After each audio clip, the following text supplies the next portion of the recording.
దివ్యవాణి ప్రేక్షకులకు శుభాభివందనములు.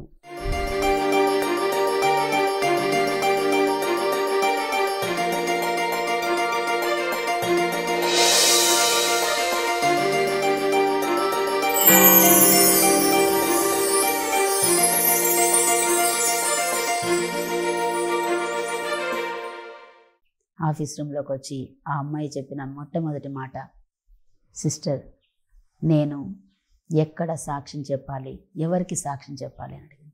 Praise the lord. అప్పుడు నేను చెప్పాను, అసెంబ్లీ స్టార్ట్ కాబోతుంది, 8 మంది పిల్లలు ఉన్నారు, టీచర్స్ ఉన్నారమ్మా, అసెంబ్లీలో చెప్పమని సాక్ష్యం అని చెప్తే ఆ అసెంబ్లీలో ఆమె తన సాక్ష్యాన్ని చెప్పి సిస్టర్స్ వచ్చారు, యేసు ప్రభు నామమున ప్రార్థన చేశారు, యేసు ప్రభు నన్ను దీవించి నాకు ఇదిగో గర్భఫలాన్ని దయచేశారు అని ఆమె సాక్ష్యాన్ని పంచుకుంది. ప్రియ స్నేహితులారా, దేవునికి అసాధ్యమైనది ఏదీ లేదు అని ఈ యొక్క మట్టి పాత్రనైనా నాకు అప్పటి నుండే నేను తెలుసుకోవడం ప్రారంభించాను. దేవుని యొక్క గొప్ప శక్తి, గొప్ప మహిమ, ఆయన తలుసుకుంటే ఆయన యొక్క కార్యాలు ఎలా ఉంటాయనేది నేను అప్పటి నుండి గ్రహించడం మొదలుపెట్టాను. తర్వాత నేను 2010లో మదీనాగూడలో సెక్రటరీగా, ప్రొవిన్షియల్ సెక్రటరీగా, అలాగే 2010లో మదీనాగూడ స్కూల్, సెయింట్ యాన్ స్కూల్కి ప్రిన్సిపల్గా కూడా పనిచేయడం జరిగింది. ఆ సమయంలోనే నేను మా ప్రొవిన్షియల్ నాకు పర్మిషన్ ఇచ్చి నేను ఎంఎస్సి మైక్రోబయాలజీ చదివిన్నాను.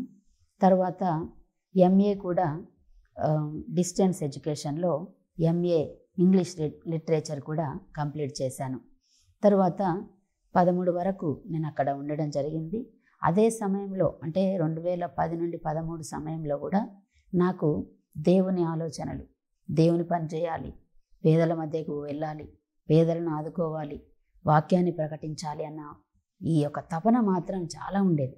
అయితే నేను ప్రొవిన్షియల్ని అడిగి ఒక 1 ఇయర్ కూడా నేను మేడ్చర్లో ఉన్నాను. అంటే 2011-12 అరౌండ్ నేను మేడ్చర్లో కూడా 1 ఇయర్ ఉండి అక్కడ స్లమ్ ఏరియాకి వెళ్ళేదాన్ని.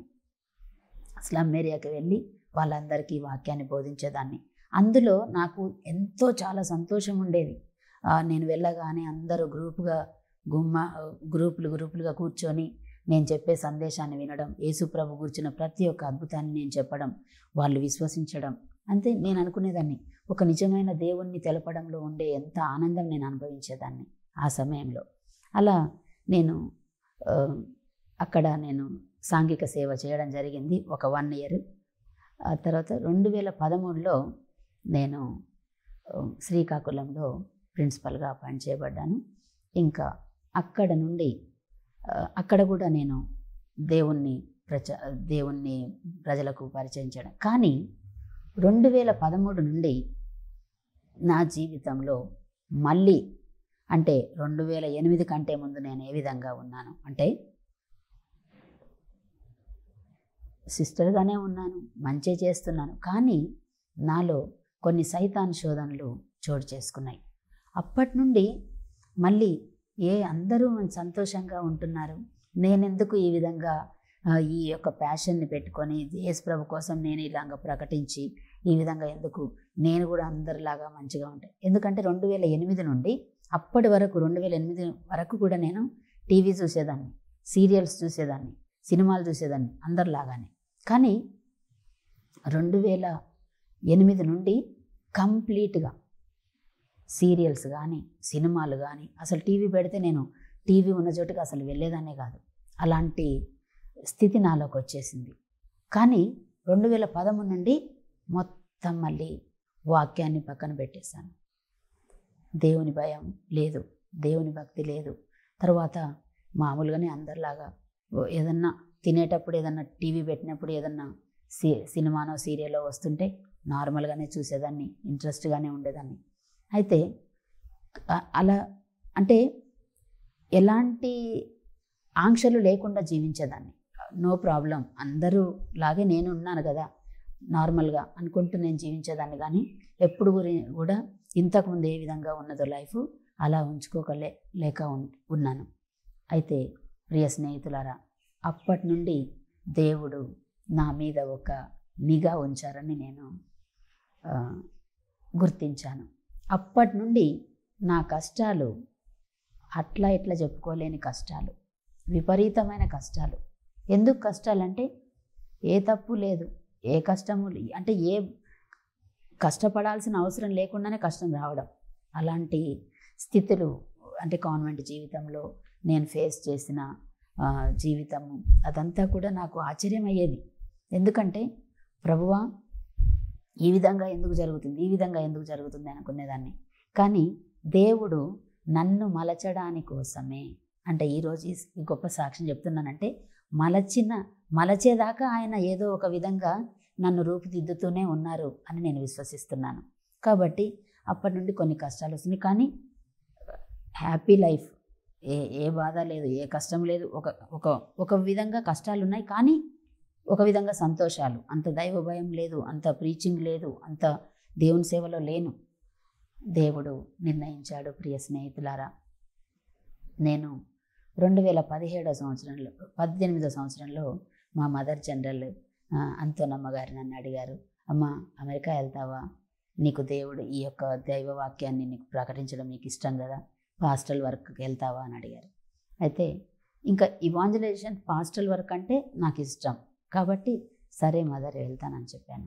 అయితే 2019 సెప్టెంబర్లో నేను సిస్టర్లతో, ఇంకా 2 సిస్టర్లతో, యాక్చువల్లీ 3 సిస్టర్లు వెళ్ళాలి, 2 సిస్టర్లతో అమెరికా వెళ్ళడం జరిగింది. అమెరికాకు వెళ్ళిన తర్వాత అక్కడ అంటే యేసు ప్రభు ఏ విధంగా దివ్యరూపధారణ అన్నప్పుడు శిష్యులు ఇక్కడే ఉంటే బాగుండు అన్న స్థితికి దేవుడు నాకు అమెరికాలో అడుగిడినది మొదలు దేవుడు తన పనిని ప్రారంభించాడు. ప్రియ స్నేహితులారా,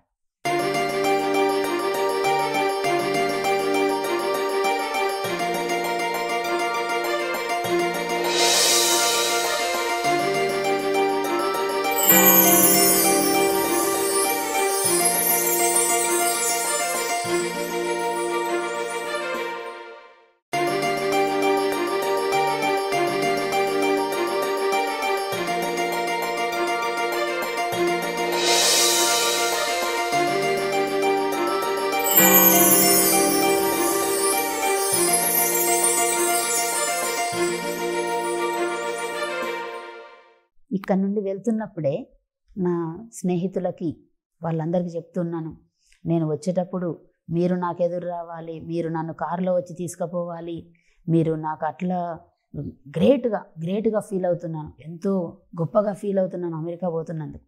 కానీ దేవుని కార్యం వేరుగా ఉందని నాకు అప్పుడు తెలియదు, కానీ తర్వాత తెలిసింది. అయితే అక్కడికి వెళ్ళిన తర్వాత డే 1 ఒక 10 రోజులు నేను సంతోషంగా ఉన్నానేమో, అంటే తరువాత తీవ్రమైన శ్రమలు, ఇంకా శ్రమ అంటే చెప్పలేని శ్రమలు. సేమ్ సిస్టర్ సెయింట్ ఫౌస్టినా జీవితంలో ఏం జరిగింది, సెయింట్ లిటిల్ ట్రీజా జీవితంలో ఏం జరిగింది, మదర్ తెరెసా జీవితంలో ఏం జరిగింది, ఈ విధంగా యోనా జీవితంలో ఏం జరిగింది, సూసన్న జీవితంలో ఏం జరిగింది, దానియేలు జీవితంలో ఏం జరిగింది, ఈ స్టోరీస్ మొత్తం నేను చెప్పలేను కానండి. ఈ స్టోరీలన్నీ నాకు అప్లికబుల్. అయితే ప్రతిరోజు ఒక నరకం దేవుడు చూపెడుతున్నాడు, ఒక మోక్షం దేవుడు చూపెడుతున్నారు. ప్రియ స్నేహితులారా, అయితే ఈ కష్టాలు బాధలు వచ్చినప్పుడు నేను ఎవ్వరికి చెప్పడం లేదు, నేను కష్టపడుతున్నాను, బాధపడుతున్నాను. ఎందుకంటే నాకు అక్కడ మిషన్ నచ్చింది, పాస్టల్ వర్క్, ప్రజలు నచ్చారు. తర్వాత అక్కడ ఉన్న వాతావరణం ఎంతో పెద్ద బిల్డింగ్, లగ్జరీ, మొత్తం లగ్జరీ అక్కడ. ఇంకా ఇదే లోకం అనుకున్నాను నేను, ఇంకా ఇదే లోకం, ఇక్కడే ఉండాలి, ఎంత సూపర్ ఉంది, హ్యాపీగా ఉండొచ్చు. ఎవరు అడిగినా కూడా నేను 10 సంవత్సరాలు ఇక్కడ ఉంటానని చెప్తున్నా. Praise the lord. అయితే దేవుడు నన్ను అక్కడ 9 నెలలు తల్లి మాతృగర్భంలో మోసినట్లు నన్ను 9 నెలలు ఉంచాడు. 9 నెలల తర్వాత ఏమైందంటే నాకు తెలియకుండానే కాన్వెంట్ క్లోజర్కి సమయం వచ్చింది. అప్పుడు నేను అనుకుంటాను, దేవుడితో నేను సంభాషణ మొదలుపెట్టాను. ప్రభువా, ఎందుకు ఇలా చేస్తున్నావు? నాకు ఇక్కడ స్థలం బాగుంది, మిషన్ బాగుంది, నేను ఇక్కడే ఉంటాను ప్రభువా, ఒక 1 ఇయర్ ఉండి వెళ్తాను ప్రభువా, ఎందుకు నన్ను ఇప్పుడే కాన్వెంట్ ఎందుకు క్లోజ్ చేస్తున్నావు ప్రభువా అని అన్నప్పుడు దేవుడు నాతో మాట్లాడడం మొదలుపెట్టాడు. అంతకుముందు దేవుడు మాట్లాడారని ఎవరైనా చెప్తుంటే అసలు నాకు ఇష్టం ఉండేది కాదు. ఎట్లా మాట్లాడతాడు దేవుడు, నీకు వచ్చి చెప్పిండా, నీకు ప్రత్యక్షంగా నీకు కనపడ్డా అని అడిగేదాన్ని నేను. నీకు ఎట్లా చెప్పిండు, వచ్చి ఎదురుగా నిలబడి చెప్పిండు అంటూ నేను గేలి కూడా చేసేదాన్ని కొన్నిసార్లు. ప్రియ స్నేహితులారా, వాస్తవ సత్యాలు ఇవన్నీ కూడా నేను ప్రభువుని అడుగుతున్నాను. ప్రభువా, కొన్ని రోజులైనా ఉంచండి ప్రభువా నన్ను ఇక్కడ, నాకు ఇష్టమైంది కొన్ని రోజులు ఉంటాను ప్రభువా, నేను వెళ్ళను ప్రభువా అంటే ప్రభువు చెప్తున్నాడు, నువ్వు ఈరోజు నీ ప్రాణం నాకు కావాలంటే నువ్వు సమయం అడుగుతావా? నేను నిన్ను తీసుకొని వచ్చాను, నిన్ను తోడుకొని వెళ్తున్నాను అని బారూకు గ్రంథాన్ని చూపెడుతున్నాడు ప్రభువు నాకు. బారూకు గ్రంథంలో మీరు ధైర్యం వహింపుడు, మీరు ఈ స్థితిలో ఉండడానికి, మిమ్మల్ని కష్టపెట్టడానికి, మిమ్మల్ని ఇంత బాధ పెట్టింది కూడా నేనే అని ప్రభువు పలుకుతున్నారు ఆ యొక్క బారూకు గ్రంథంలో చెప్తున్నాడు. అయితే నేను ఆ వాతావరణాన్ని చూస్తూ, ఆ చర్చను చూస్తూ అనుకుంటున్నాను, ప్రభు ఇంత మంచి వాతావరణాన్ని వదిలిపెట్టి, ఇంత మంచి చర్చను వదిలిపెట్టి నేను ఎలా వెళ్ళాలి అని అంటున్నప్పుడు ప్రభు నాతో చెప్తున్నాడు, నేను ఎన్నుకొన్నది నీ ఆనందం కోసం కాదు, నా ప్రజలు, నేను ఎన్నుకున్న నాకు సంబంధించిన ప్రజల నిమిత్తం, వారి ఆనందం నిమిత్తం నేను ఎన్నుకొన్నాను, వెళ్ళు, నేను చెప్పిన పని నీకు సిద్ధంగా ఉందని ప్రభువు చెప్పారు. ప్రియ స్నేహితులారా, ఆ యొక్క వాగ్దానాలు ఇంకా చర్చిలో కూర్చొని ప్రార్థన చేస్తుంటే, నేను మొరపెడుతుంటే ప్రభువు నాకు యోనా చరిత్రను చూపెడుతున్నాడు. నినివే ప్రజలకు వెళ్ళాలనుకుంటే తార్సీస్కు వెళ్ళాలని ప్రయత్నిస్తున్న యోనా జీవితం, అలాగే దానియేలు జీవితం, ఈ విధంగా అందరి జీవితం నాకు ముందుకొచ్చింది. ఒక తెరలాగా కనపడుతుంది మొత్తం. ప్రభువు నాకు తెరని సినిమా చూపించినట్లు దేవుడు తెర మీద నాకు అన్నీ చూస్తున్నాను. ప్రభు అనుకున్నాను. ఒకరోజు కలలో, అక్కడే ఇవన్నీ జరుగుతున్న సమయంలో ఒకరోజు కలలో యేసు ప్రభువు అంటే, అంతకుముందు అసలు నేను బైబిల్లో ఈ విషయం చదవలేదు, కానీ ఒక చోట రాయబడి ఉంది. నేను చూశాను నా కలలో, ప్రభువు మేఘారూఢుడై ఆకాశం నుండి ఇట్లా వస్తున్నారు. దూతలు బూరధ్వనులు పట్టుకొని, ఈ విధంగా పట్టుకొని బూరధ్వనులతో వస్తుంటే నేను ఇలా చూస్తూ, ప్రభు నీవిలా వస్తావా, ప్రభు వస్తున్నారు, అబ్బా దూతలు, దేవుడు అనుకుంటూ నేను ఆ యొక్క కళను, అలా వచ్చింది కళ ఒకరోజు. ఇంకొక రోజు కళ పునీత ఆగ్నేస్ వారు, పునీత ఎలిజబెత్ గారు, ఇంకా అందరూ పునీతులందరూ, పునీత చిన్న తెరసమ్మ గారు, పునీత మోనికమ్మ గారు, పునీత అగతమ్మ గారు, వీళ్ళందరూ కూడా నాకు, పునీత ఫ్రాన్సిస్ గారు ఇలా ఆకాశంలో కనపడుతున్నారు. నేను గుర్తిస్తున్నాను, ఇదిగో ఫలానా పునీతుడు, పునీత ఫ్రాన్సిస్, పునీత అని గుర్తిస్తూ ఉన్నాను. మరుసటి రోజు పునీతులందరూ నాకు కళలోకి వచ్చారు. ఈ విధమైన కళలు. తర్వాత అప్పటిదాకా నేను పాపము అనే మాటను ఒప్పుకునేదాన్ని కాదు. ప్రియ స్నేహితులారా, పాపము అనే మాట, ఎవరైనా పాస్టర్లు అంటే, మనం ఎక్కువ మన క్యాథలిక్ చర్చిలో పాపము అనే మాట ఎక్కువ రాదు, కానీ అంటే మారు మనసు అనే మాట నాకు అస్సలు నచ్చేది కాదు. ఈవెన్ ఈ పాట ఉండేది, ఒక పాట, అందులో ఎందుకింత ప్రేమయా ప్రభు ఈ పాపి పైన యేసయ్యా, ఎందుకింత ప్రేమయా ప్రభు. ఈ పాట నేను విన్నప్పుడు నేను అనుకునేదాన్ని, అసలు ఎవరు రాశారు ఈ పాట? పాపి పైన ఎందుకింత ప్రేమయ్య. ఆయన వచ్చిందే ప్రేమ ప్రదర్శించడానికి. యేసుప్రభు ప్రేమిస్తాడు, పాపులను ప్రేమిస్తాడు. ఈ పాపిమైన అంటున్నారు ఏంది? పాపులమా మనము? ప్రియ స్నేహితులారా, పాపంలో ఉండగా నేను పాపిని కాదని నేను ధోరణిలో ఉన్నాను. అసలు మారు మనసు అనేది నాకు తెలిసింది అమెరికాలోనే. ప్రియ స్నేహితులారా, మొత్తం ప్రతిరోజు ప్రతి గడియ దేవుడు నన్ను ఒక శిల్పి ఒక చెక్క ముక్కని చెక్కినట్టుగా చెక్కారండి. చెక్కుతూ నాలో ఉన్న ప్రతి విషయము, నేను ఏ పాపంలోనైతే ఉన్నానో ప్రతి పాపను ఒక్కొక్కటిగా ఆయన తుడిచివేశాడండి. ఒక్కొక్కటిగా ఆయన నన్ను మలిచాడు.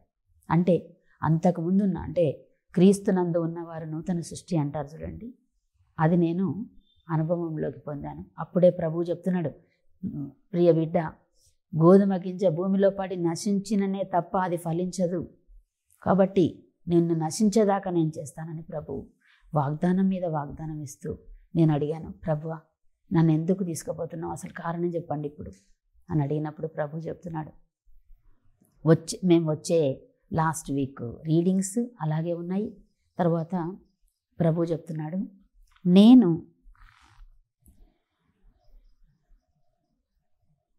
యెషయా గ్రంథం 1వ అధ్యాయం 17వ వచనంలో ఈ విధంగా వ్రాయబడి ఉంది, మీరు అనాథ శిశువులను ఆదరించండి, వితంతువుల కోపు తీసుకొనండి, న్యాయమును జరిగించండి, మంచిని చేపట్టండి.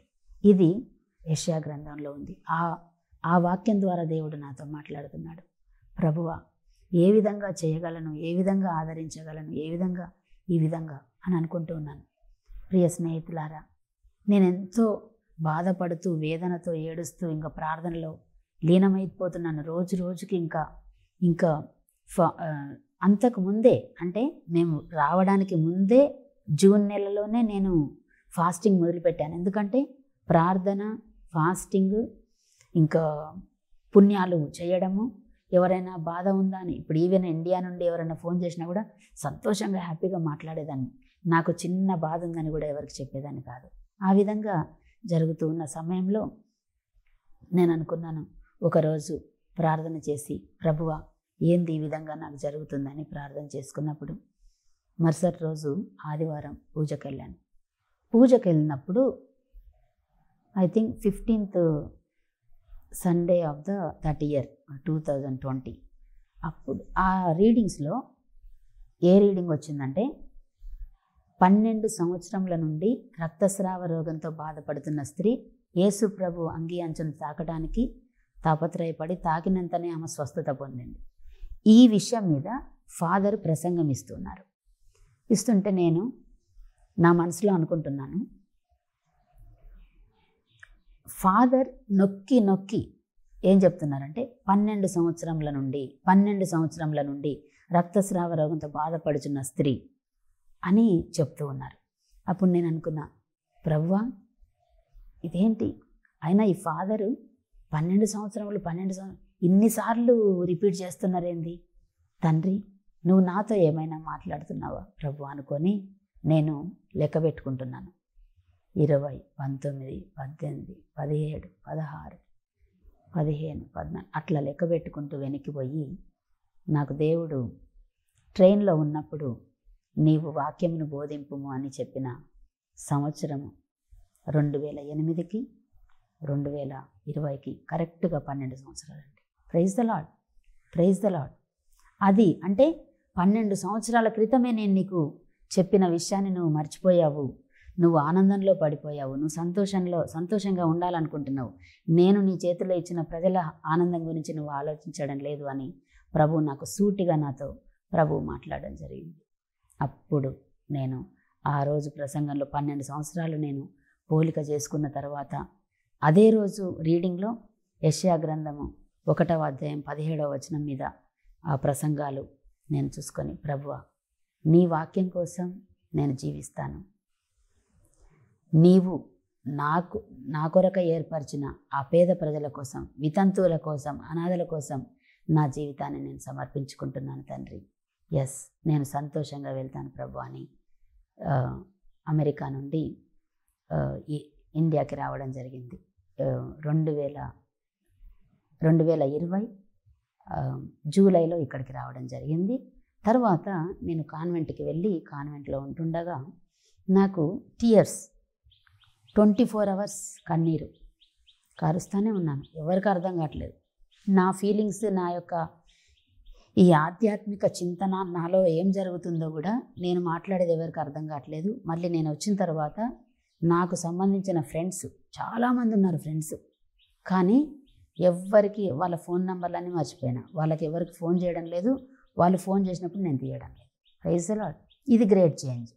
నేను అనుకుంటున్నాను, నాలో ఉన్న ప్రతి శారీరకంగా నాలో పనిచేసిన ప్రతి ఒక్క పాపము నుండి దేవుడు నన్ను పూర్తిగా కడిగివేసిన ఫీలింగ్. Praise the Lord. ప్రియ స్నేహితులారా, మారు మనసు అనే నాకు నచ్చని ఆ పదము, నా మారు మనసు నాకు వచ్చిన తర్వాత నేను గొప్పగా అనుభవించాను. నాకు మరణించిన యేసు ప్రభువే, జీవించిన యేసు ప్రభువే అని నేను రూఢిగా నిర్ధారణ చేసుకున్నాను.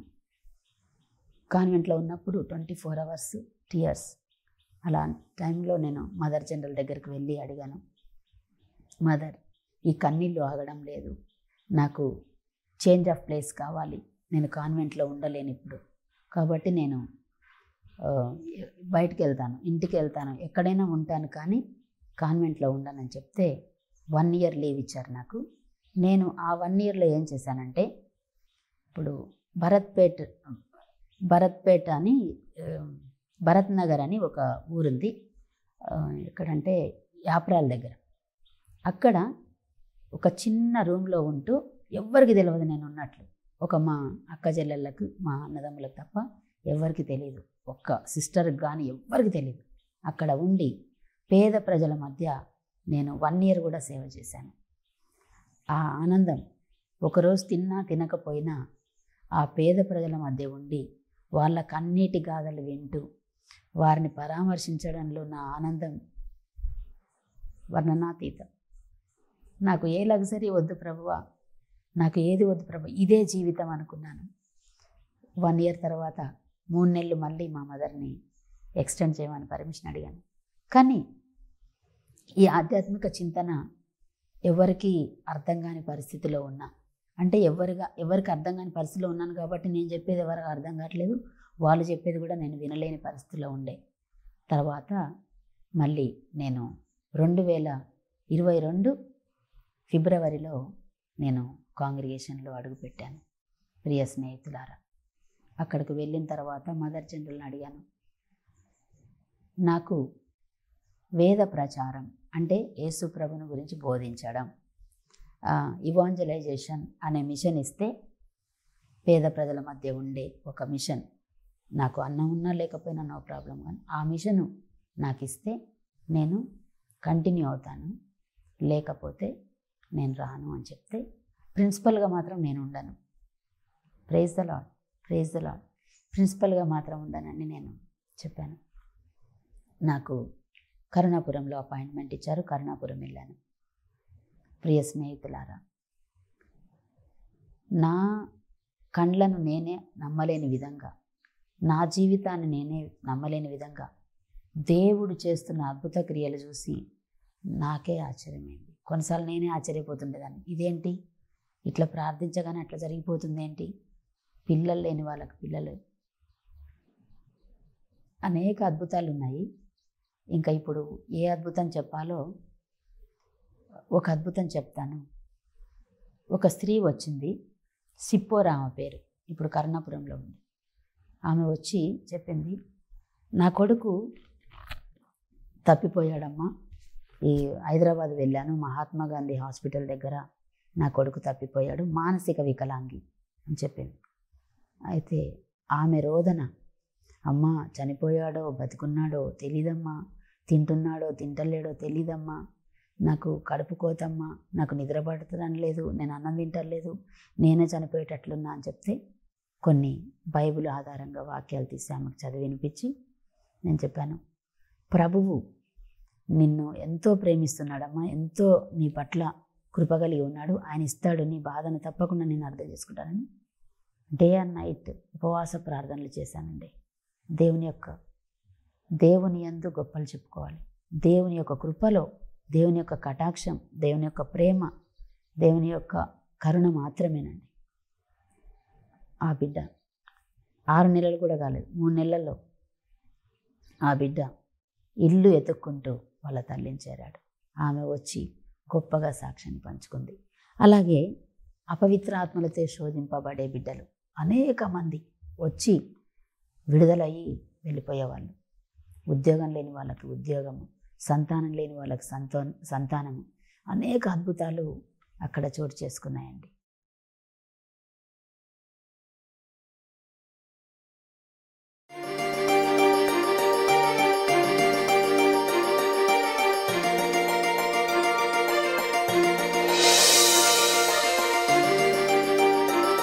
Thank you.